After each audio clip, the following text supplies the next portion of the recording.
Welcome. This is the one-year Bible reading for August 21st, and we are starting the book of Job today.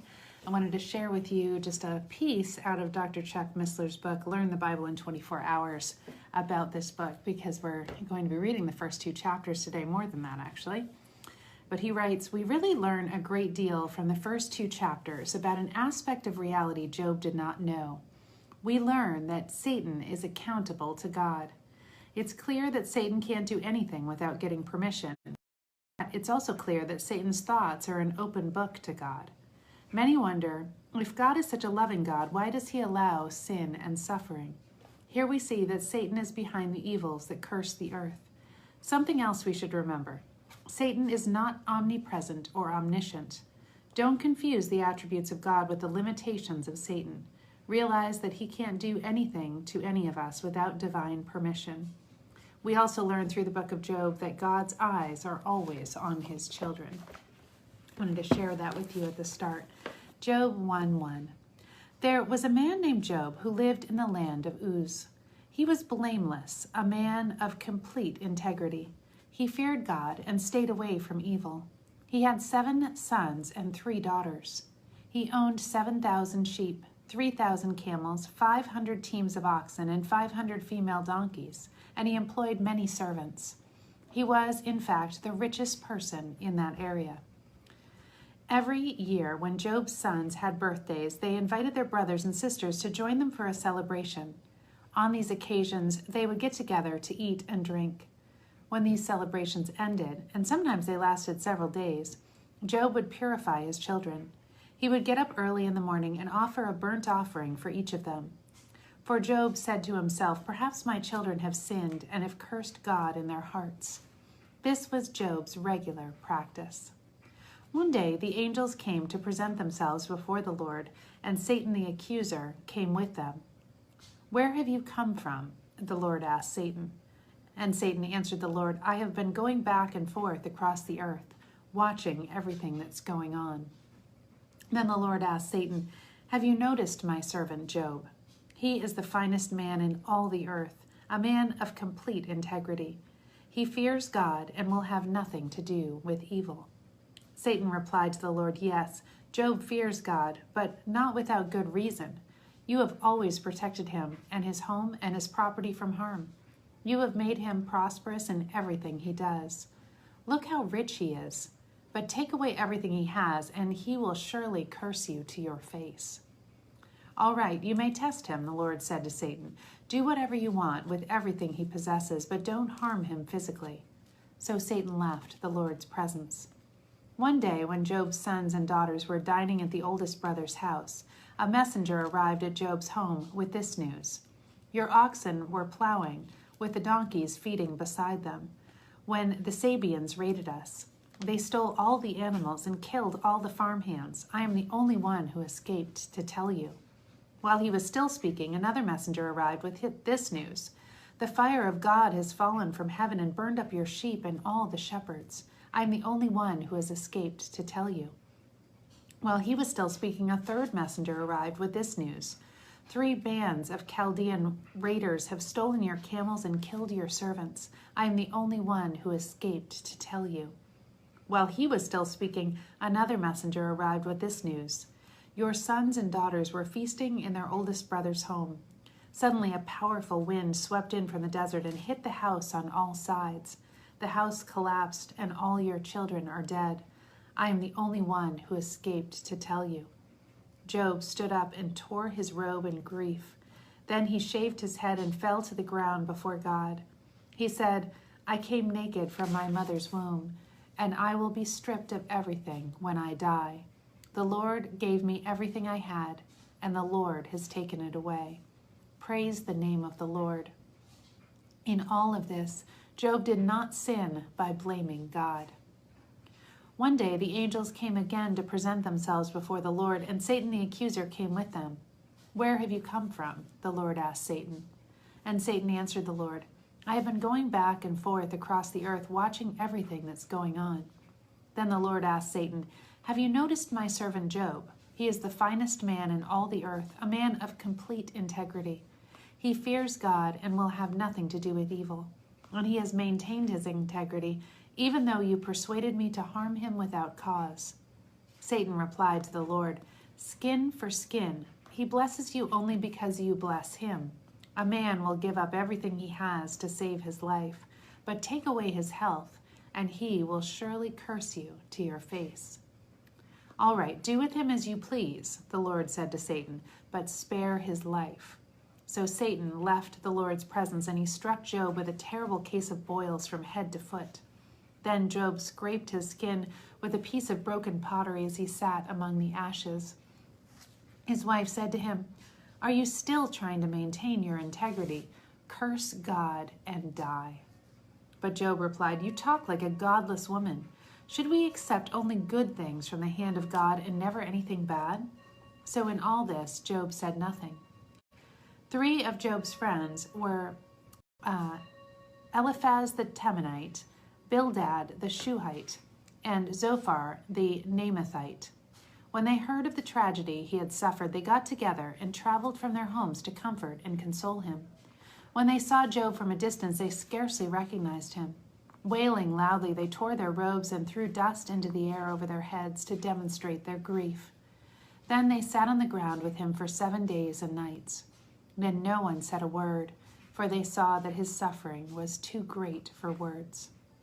At last Job spoke, and he cursed the day of his birth. He said, "Cursed be the day of my birth, and cursed be the night when I was conceived. Let that day be turned to darkness. Let it be lost even to God on high, and let it be shrouded in darkness. Yes, let the darkness and utter gloom claim it for its own. Let a black cloud overshadow it, and let the darkness terrify it. Let that night be blotted off the calendar, never again to be counted among the days of the year, never again to appear among the months. Let that night be barren, let it have no joy. Let those who are experts at cursing, those who are ready to rouse the sea monster, curse that day. Let its morning stars remain dark. Let it hope for light, but in vain. May it never see the morning light. Curse it for its failure to shut my mother's womb, for letting me be born to all this trouble. Why didn't I die at birth as I came from the womb? Why did my mother let me live? Why did she nurse me at her breasts? For if I had died at birth, I would at least be at peace now, asleep and at rest. I would rest with the world's kings and prime ministers, famous for their great construction projects. I would rest with wealthy princes, whose palaces were filled with gold and silver. Why was I not buried like a stillborn child, like a baby who never lives to see the light? For in death the wicked cease from troubling, and the weary are at rest. Even prisoners are at ease in death, but no guards to curse them. Rich and poor are there alike, and the slave is free from his master. Oh, why should light be given to the weary and life to those in misery? They long for death, and it won't come. They search for death more eagerly than for hidden treasure. It is a blessed relief when they finally die, when they find the grave. Why is life given to those with no future, those destined by God to live in distress? I cannot eat for sighing. My groans pour out like water. What I always feared has happened to me. What I dreaded has come to be. I have no peace, no quietness. I have no rest. Instead, only trouble comes. 1 Corinthians chapter 14. Let love be your highest goal, but also desire the special abilities the Spirit gives, especially the gift of prophecy. For if your gift is the ability to speak in tongues, you will be talking to God, but not to people, since they won't be able to understand you. You will be speaking by the power of the Spirit, but it will all be mysterious. But one who prophesies is helping others grow in the Lord, encouraging and comforting them. A person who speaks in tongues is strengthened personally in the Lord, but one who speaks a word of prophecy strengthens the entire church. I wish you all had the gift of tongues, but even more, I wish you were all able to prophesy. For prophecy is a greater and more useful gift than speaking in tongues. Useless and unless someone interprets what you are saying so that the whole church can get some good out of it. Dear brothers and sisters, if I should come to you talking in an unknown language, how would that help you? But if I bring you some revelation or some special knowledge or some prophecy or some teaching, that is what will help you. Even musical instruments like the flute or the harp, though they are lifeless, are examples of the need for speaking plain language. For no one will recognize the melody unless the notes are played clearly. And if the bugler doesn't sound a clear call, how will the soldiers know that they are being called into battle? And it's the same for you.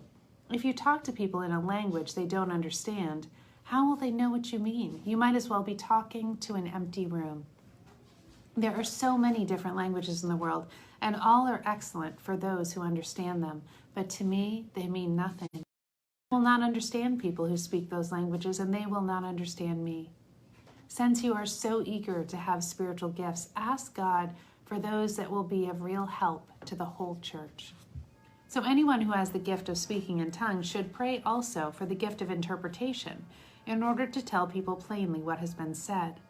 For if I pray in tongues, and my spirit is praying, but I don't understand what I am saying, well then, what shall I do? I will do both. I will pray in the Spirit, and I will pray in words that I understand.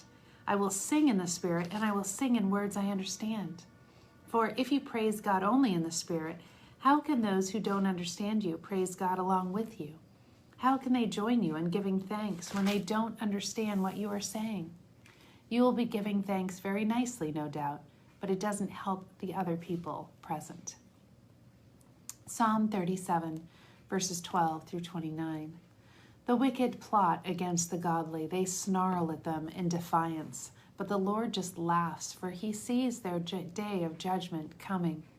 The wicked draw their swords and string their bows to kill the poor and the oppressed, to slaughter those who do right, but they will be stabbed through the heart with their own swords, and their bows will be broken. It is better to be godly and have little than to be evil and possess much. For the strength of the wicked will be shattered, but the Lord takes care of the godly. Day by day the Lord takes care of the innocent, and they will receive a reward that lasts forever. They will survive through hard times. Even in famine they will have more than enough. But the wicked will perish. The Lord's enemies are like flowers in a field. They will disappear like smoke. The wicked borrow and never repay, but the godly are generous givers. Those blessed by the Lord will inherit the land, but those cursed by him will die. The steps of the godly are directed by the Lord. He delights in every detail of their lives. Though they stumble, they will not fall, for the Lord holds them by the hand. Once I was young, and now I am old, yet I have never seen the godly forsaken, nor seen their children begging for bread. The godly always give generous loans to others, and their children are a blessing. Turn from evil and do good, and you will live in the land forever. For the Lord loves justice, and he will never abandon the godly. He will keep them safe forever, but the children of the wicked will perish. The godly will inherit the land and will live there forever. Proverbs 21, 25, and 26. The desires of lazy people will be their ruin, for their hands refuse to work. They are always greedy for more, while the godly love to give. And to end today, we're going to finish our chapter in the life we've always wanted, the life of freedom. And Ortberg is writing about the great rewards of secrecy. Jesus said that there is a reward we forfeit when we neglect the practice of secrecy. Beware of practicing your piety before others in order to be seen by them, for then you have no reward from your Father in heaven. Of course, exactly what Jesus had in mind with that reward, we can only guess. Surely part of it consists of our one day hearing that heavenly, well done, good and faithful servant, that the best praise on earth only dimly foreshadows. But I believe there is also a present aspect of God's reward which is lost when we do good deeds to impress others. Acts of servanthood done to impress others lose their intrinsic power to help us in the life of the kingdom. Think back to the distinction between training and trying. Activities such as prayer, fasting, and giving can be training exercises. If we give away some money, for example, we become less enslaved by it and can experience freedom and joy. If we do it secretly, we learn it is possible to survive without saying, "Look at me." If we do it enough, we may gradually be freed from the inner need to let people know. We may one day find that we can do good simply because it really is the most liberating, joyful way to live. But if we choose to impress people by making sure they know of our generosity, the nature of our action changes. For the narcotic of approval. Instead of becoming a little more free, we become a little more enslaved. Acts done to impress cease to have value as training for life in the kingdom. The desert fathers had a saying for the connection between secrecy and a heart that is warm toward God. If you want to keep the fire hot, they said, you must not open the door of the furnace too often. Hope you have a blessed day. Love you all.